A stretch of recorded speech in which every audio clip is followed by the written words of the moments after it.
Hello friends, today I will teach you some tips and tricks to find moment of inertia of solid objects. So our first object is hollow cylinder having mass m, radius r and length L. So case 1, when the axis is taken along x-axis and it is passing through the center of the circular faces and it is perpendicular also. So to find the moment of inertia of hollow cylinder, we will first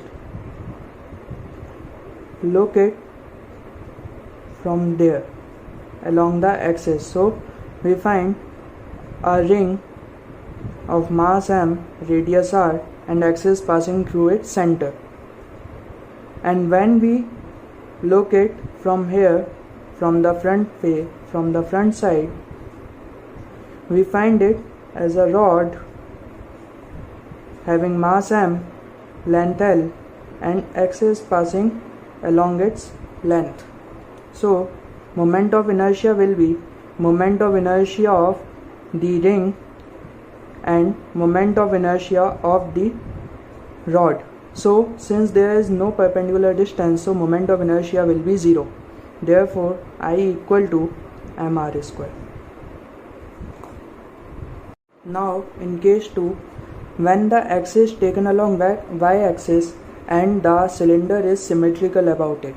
So axis passing through the diameter or y-axis and the cylinder is symmetrical about it. So to find the moment of inertia of this, we will take a look from this side, from the circular face. We find there is a ring of mass m, radius r and the axis is passing along its diameter. Okay, and when we look it from the front side, we find a rod of mass m, length L and the axis is passing through its center and perpendicular to its length. Okay, so the moment of inertia will be moment of inertia of the circular ring about its diameter, which is mr square by 2, and plus moment of inertia of this rod about this axis, which is ml square by 12. So this is our answer. So next we find the moment of inertia of a solid cylinder, mass m, radius r, length L. Case 1, when the axis is taken along x-axis and it is passing through the center of the circular faces.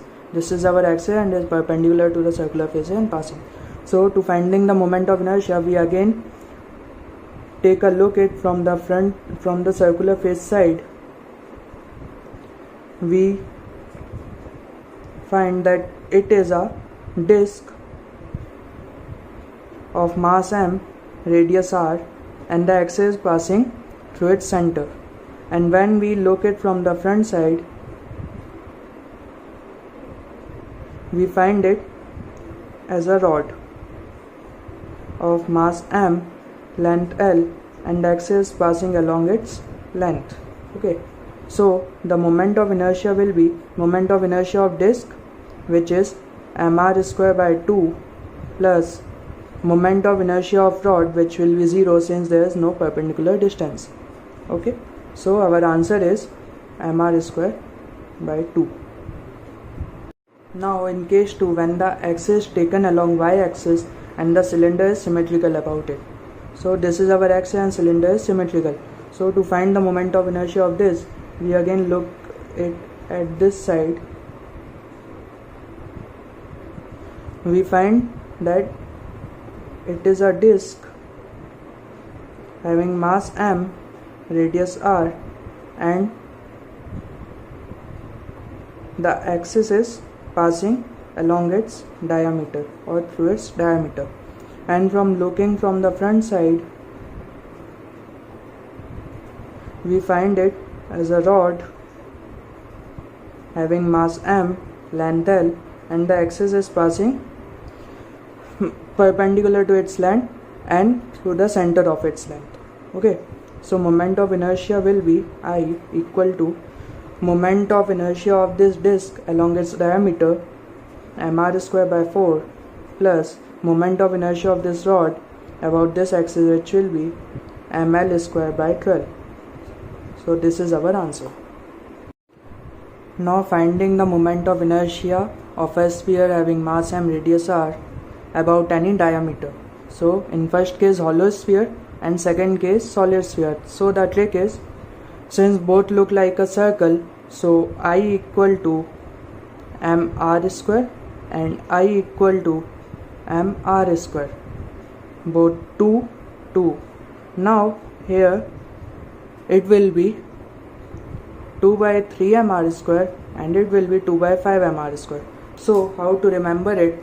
So remember it like this, like हल्के के नीचे hollow sphere हल्का होगा तो हल्के के नीचे हल्का नंबर मतलब 3, और भारी के नीचे सॉलिड स्फीयर भारी होगा वेट में तो भारी के नीचे भारी. Now finding the moment of inertia of a rectangular sheet or plate having mass m and side lengths as a and b and axis passing through the center and perpendicular to its plane. So when we look from here, we find it as a rod, mass m and length b and axis is this, and when we look from there we find that it is a rod of mass m, length a and axis passing through this. So I will be m b square by 12 plus m a square by 12, I of this rod and I of this rod. So this will be our answer. Now in special case, when a equal to b, it become a square plate having center this and side a. Putting the value of a equal to b in the moment of inertia of rectangular sheet, we get I equal to ma square by 12 plus ma square by 12. So I will be ma square by 6. Now we will find the moment of inertia of a cuboid having mass m and length of side as a, b, c.